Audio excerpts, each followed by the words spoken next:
መጡ። ሕዝቡን ስላስተማሩና በኢየሱስም የሙታንን ትንሣኤ ስለሰበኩ በእነርሱ ተናደዱ። እጃቸውንም ዘርግተው ያዟቸው። ጊዜውም ፈጽሞ መሽቶ ነበርና እስከ ማግስቱ ድረስ በወህኒ ቤት አገቧቸው። ቃሉንም ሰምቶ ያመኑ ብዙ ሰዎች ናቸው።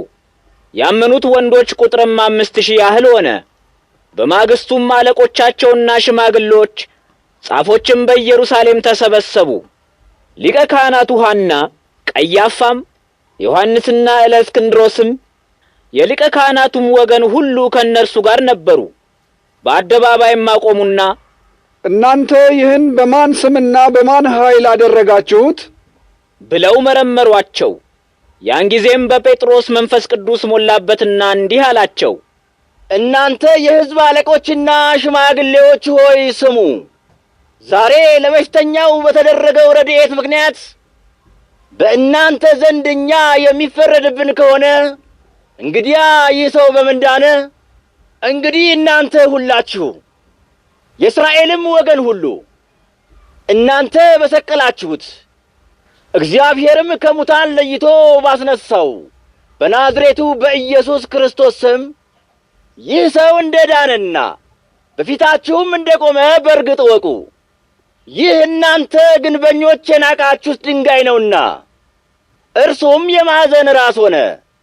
መዳንም በሌላ በማንም የለም፣ ከሰማይ በታች እንድንበት ዘንድ የሚገባን ለሰው የተሰጠ ሌላ ስም ከቶ የለምና። ጴጥሮስና ዮሐንስም ግልጥ አድርገው ሲናገሩ ባዩአቸው ጊዜ ያልተማሩና መጽሐፍን የማያውቁ ሰዎች እንደሆኑ አውቀው አደነቁ።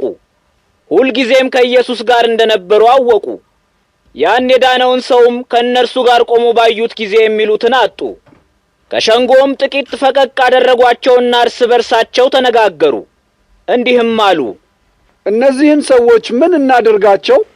እነሆ በእነርሱ የሚደረገው ተአምር በኢየሩሳሌም በሚኖሩት ሁሉ ዘንድ ታወቀ፣ ግልጥም ሆነ፣ ልንሰውረውም አንችልም።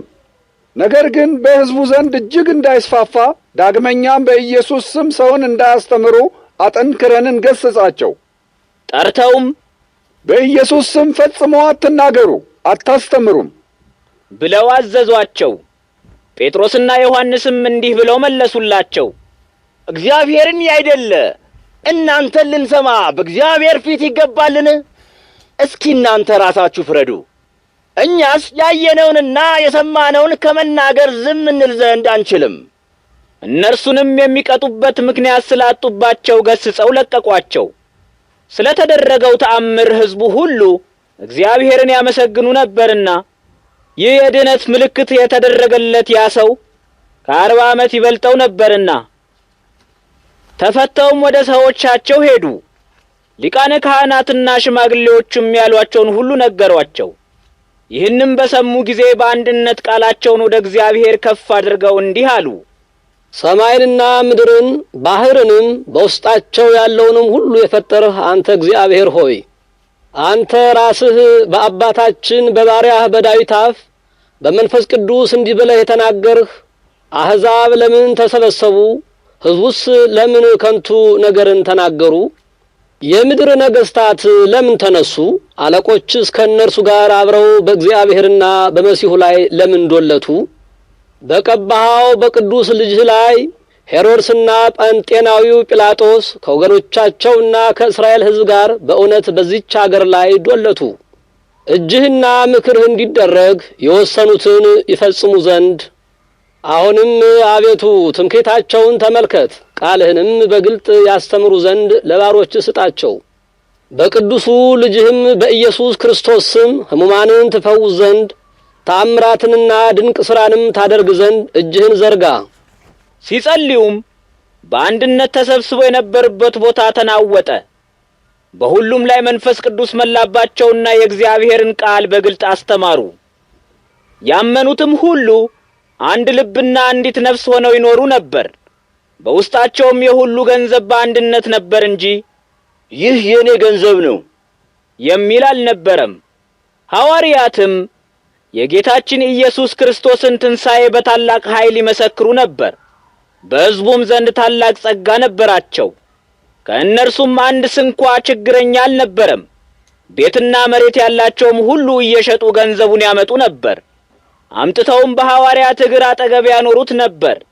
እነርሱም ለእያንዳንዱ እንደ ፍላጎቱ ይከፍሉት ነበር።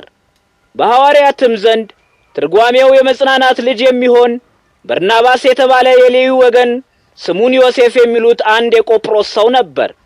እርሻም ነበረውና ሽጦ ገንዘቡን አምጥቶ በሐዋርያት እግር አጠገብ አኖረው። የሐዋርያት ሥራ ምዕራፍ 5። ሐናንያ የተባለ አንድ ሰው ነበረ። ሚስቱም ሰጲራ ትባል ነበር። መሬቱንም ሸጠ። ከሚስቱም ጋር ተማክሮ የዋጋውን እኩሌታ አስቀረ። የዋጋውንም እኩሌታ አምጥቶ በሐዋርያት እግር አጠገብ አስቀመጠ። ጴጥሮስም ሐናንያ ሆይ መንፈስ ቅዱስን ታታልለው ዘንድ የመሬትህንም ዋጋ ከፍለህ ታስቀር ዘንድ ሰይጣን በልብህ እንዴት አደረ? ጥንቱን ሳትሸጠው ያንተ አልነበረምን? ከሸጠኸውስ በኋላ በፈቃድህ አልነበረምን? ይህን ነገር በልብህ ለምን አሰብህ? እግዚአብሔርን እንጂ ሰውን አላታለልህም አለው። ሐናንያም ይህን በሰማ ጊዜ ወድቆ ሞተ። ጽኑ ፍርሃትም ሆነ። የሰሙትም ሁሉ ፈሩ።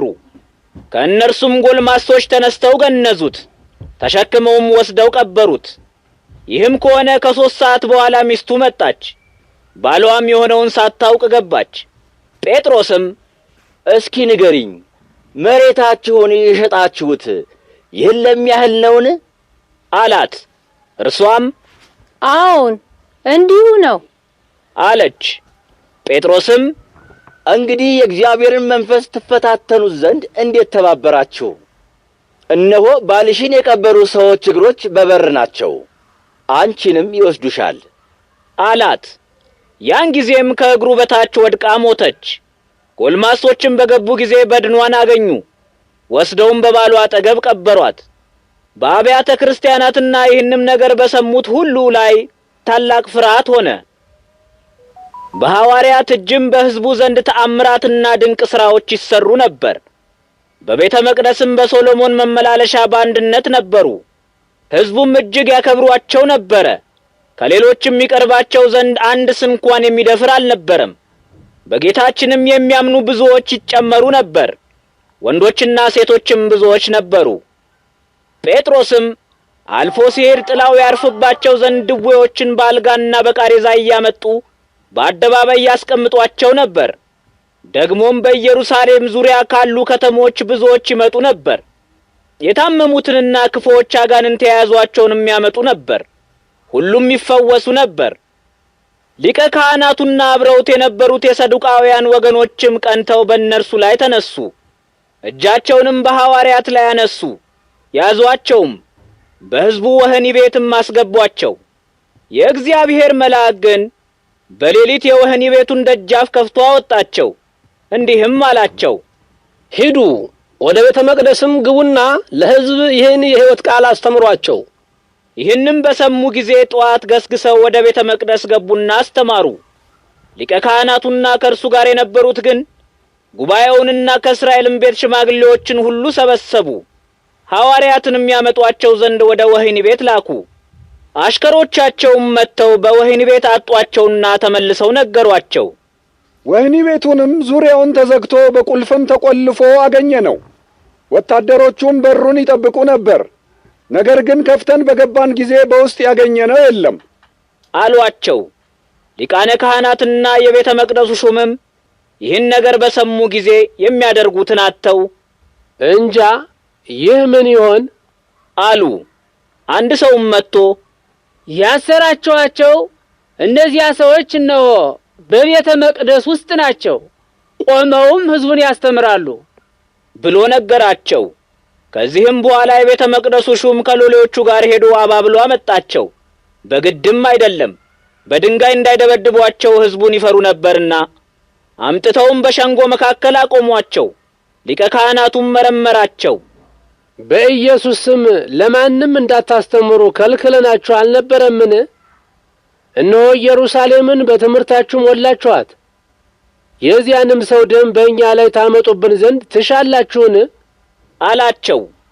ጴጥሮስና ሐዋርያትም መልሰው እንዲህ አሏቸው፣ ለሰው ከመታዘዝ ይልቅ ለእግዚአብሔር መታዘዝ ይገባል።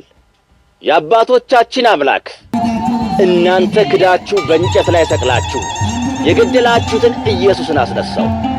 እግዚአብሔር እርሱን ለእስራኤል ንስሐን የኀጢአትንም ስርየት ይሰጥ ዘንድ ራስም አዳኝም አደረገው፣ በቀኙም አስቀመጠው። እኛም ለዚህ ነገር ምስክሮቹ ነን። እግዚአብሔር ለሚታዘዙት የሰጣቸው መንፈስ ቅዱስም ምስክር ነው።